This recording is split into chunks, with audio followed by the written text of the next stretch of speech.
laureato in economia.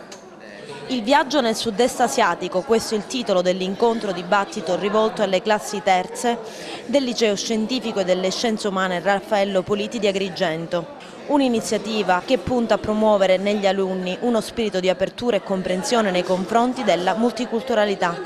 Oggi abbiamo parlato delle differenze culturali. L'incontro di oggi, svoltosi presso l'Istituto Politi, grazie al preside che ci ha dato la possibilità di parlare, ha trattato appunto del tema del viaggio e le differenze culturali. Abbiamo raccontato delle culture asiatiche, in particolare del sud-est asiatico, questa zona del mondo che a noi magari un po' sconosciuta, ma che in realtà è una zona molto affascinante, molto diversa dalle nostre. E oggi abbiamo cercato di spiegare ai ragazzi che al di là del nostro mondo conosciuto esistono tanti mondi differenti,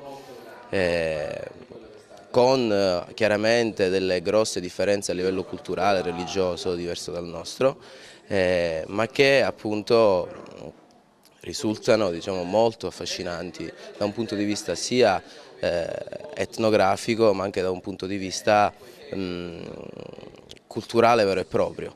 In particolare parleremo di Malesia, Thailandia, Cambogia, Laos e Vietnam.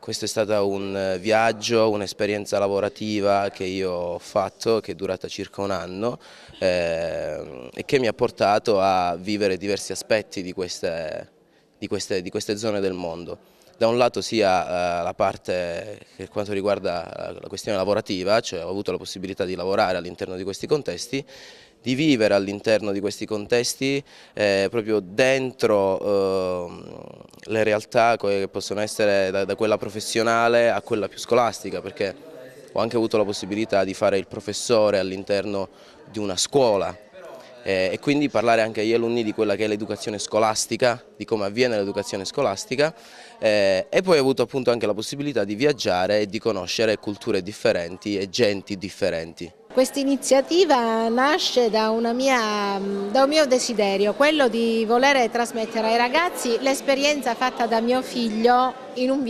lungo viaggio in Asia che è durato 9 mesi.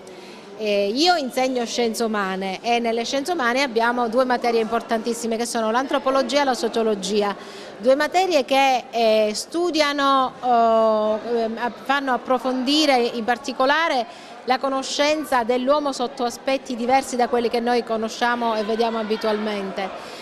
Quindi l'antropologia ci consente di conoscere lo sviluppo dell'uomo attraverso le varie culture e la sociologia ci permette di conoscere meglio le varie società nelle loro espressioni che sono diverse da cultura a cultura. La Malesia, la Thailandia,